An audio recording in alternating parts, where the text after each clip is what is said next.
Picture this, Monday, 6:30 a.m. The alarm is screaming like an air raid siren. You drag yourself out of bed, pour coffee down your throat that you don't even taste, get into a car you bought on credit, and drive to a job that is slowly sucking the soul out of you, just to pay for a house you only sleep in.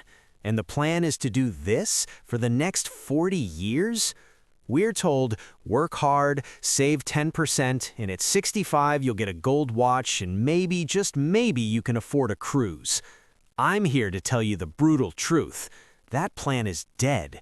The math doesn't work anymore. If you are following the standard advice, you aren't building wealth, you are building a prison. You've probably heard that magic number. You need $1 million to retire, or 2 million, or 5 million. Financial gurus throw these numbers around like they are the price of admission to paradise. But here is what drives me crazy. Those numbers are total nonsense.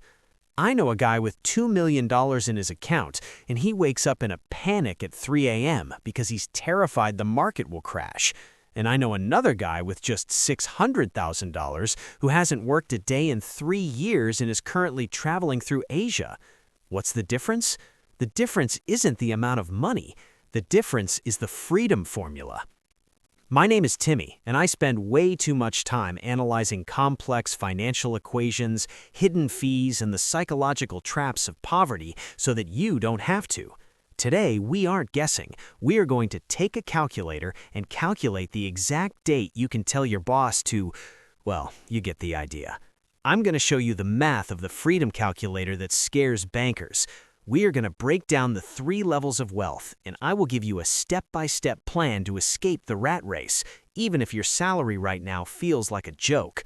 If you're tired of running on a treadmill that just keeps speeding up, make sure to subscribe to the channel, smash that like button, and let's hack this system. Most people make a fatal mistake. They try to save a pile of money. They think, when I have $1 million, I'll be safe. This is the trap of the accumulator mindset.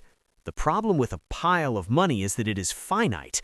You take from it for food, for car repairs, for inflation, and the pile melts. This creates fear. Psychologists call this risk of ruin. Rich people don't build piles, they build flows. Your goal is not to have $1 million in your account. Your goal is to own assets that generate enough money to cover your expenses while you sleep. This is called the crossover point. The moment your passive income from dividends, rent, or interest exceeds your monthly expenses by even $1, you are free. You have won the game. You no longer need to work. You can work if you want to, but you aren't obligated to. And here is the shocking truth. To reach this point, you probably need a lot less money than you think. Let's do the math. There is the classic 4% rule. It says, if you save a sum equal to your annual expenses multiplied by 25, you can withdraw 4% a year, and theoretically, the money won't run out for 30 years. Let's say you need $4,000 a month. That's $48,000 a year for a comfortable life. 48,000 times 25 equals $1,200,000.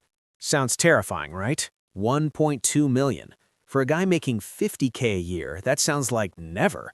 But the 4% rule has a problem. It assumes you are selling your assets, eating the pile. If the market crashes 20% in the first year of your retirement, you are bankrupt. This is called sequence of returns risk. I propose a different approach, the perpetual capital approach. We don't want to sell assets. We want to drink the milk without killing the cow. Imagine we build a portfolio of dividend ETFs like SCHD or VYM that yield, let's say, 3.5% or 4% in dividends, plus the growth of the capital itself. But let's be conservative. Let's say we get 4% in cold, hard cash without selling a single share. But here is where the magic happens. You don't need to replace your entire salary at once. Freedom comes in levels. Level 1, security. How much do you need just to survive? Not to go to the Maldives, but just so you don't starve or live under a bridge. Let's say it's $1,500 a month. To get $1,500 a month passively, that's $18,000 a year, at a 4 to 5% yield, you need about $360,000 to $450,000. That is not a million. That is a third of a million. As soon as you hit this number, your stress level drops to 0. You cannot be fired in the traditional sense because you don't need a salary to survive. You only work for the luxuries. Level 2, total freedom. To fully replace an average salary, say $4,000, you actually do need around $1 million in dividend stocks. Yes, we are back to the million, but there is a hack nobody talks about: geographic arbitrage. If you have a passive income of $2,000, that's a portfolio of around $500,000 to $600,000, you can live like a king in Thailand, Vietnam, or Argentina. In New York, $2,000 is poverty. In Bali, $2,000 is a villa with a pool and dinner at restaurants. Freedom is not a number on a screen. Freedom is the gap between your income and your cost of living. You can increase income or you can decrease the cost of living. The effect is the same, but the second one is faster. You're probably saying, okay, Timmy, the math makes sense, but I don't have $500,000. I have $100 in credit card debt. Listen closely. The path to the first million, or the first 100K, which is the hardest battle of your life, is not luck. It is a boring, monotonous system. You need 3 engines. Engine 1, the growth engine, VOO or VTI. This is the base, the S&P 500, the 500 best companies in America. Apple, Microsoft, Amazon. They don't pay giant dividends, but they grow. This is your acceleration. While you are young, you need the capital to grow. Engine 2, the income engine, SCHD or VIG. My personal favorite, SCHD. These are companies that pay dividends and raise them every year. Coca-Cola, Pepsi, Home Depot. This is your future salary. Even if the market crashes, the dividends keep coming. This psychologically saves you from panic. Engine 3, the accelerator. If you want to speed up the process, you can use 10 to 15% of the portfolio for covered call ETFs like JEPQ, which yield 9 to 12% annually. But be careful, there's no free lunch. The capital growth here is slower. Here is a ready-made template. Not financial advice, but this is what works mathematically. 40% into the broad market for growth, 40% into quality dividends for stability, 20% into high income for flow acceleration. If you invest $500 a month into this mix for 30 years, compound interest turns it into a monster. But if you can invest $2,000 a month, you can retire in 12 to 15 years. Look at the numbers. The first 5 to 7 years are hell. You save, you deny yourself the new iPhone, and the account grows slowly. This is the valley of death. This is where 90% of people quit. But after year 7, the curve goes vertical. Your money starts earning more money than you earn at your job. But do you know why most people, even high earners, never achieve freedom? It's not the market. It's not inflation. It is what sits inside your head. It is called lifestyle creep.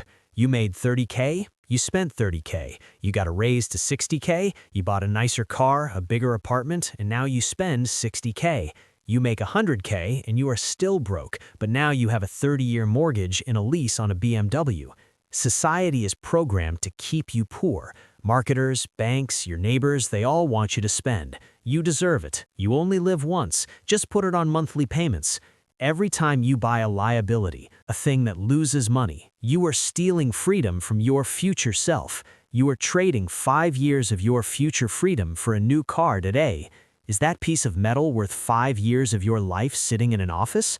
I don't think so. True status is driving a 7-year-old Toyota but having $1 million in the bank and the ability to walk away the second your boss looks at you the wrong way. So here is your algorithm. Right now. 1. The life audit.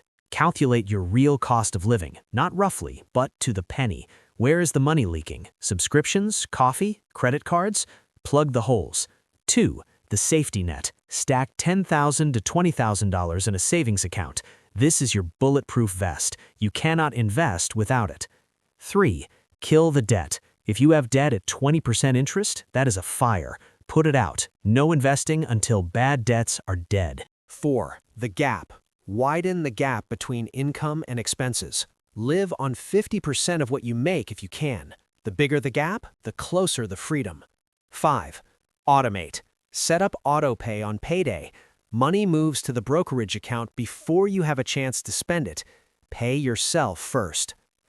The first $100,000 is the hardest fight of your life. Charlie Munger, Warren Buffett's partner, said, "Do whatever it takes to get the first $100,000. Eat ramen, walk to work 2 jobs. But once you do that, you can take your foot off the gas. After 100K, the system starts working for you." Ultimately, this is a question of identity. Poor people think like consumers. How much does this cost per month?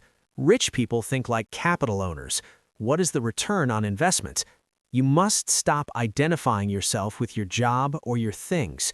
You are not your car. You are not your job title. You are your capital. Build your freedom machine. Start today, even with $50, because in 10 years you will either thank yourself for starting or you will curse yourself for waiting for the perfect moment. The perfect moment does not exist. There is only today. I spent a ton of time on this video, so if it was valuable, hit that like button. My name is Timmy Investor. I'll see you in the next one.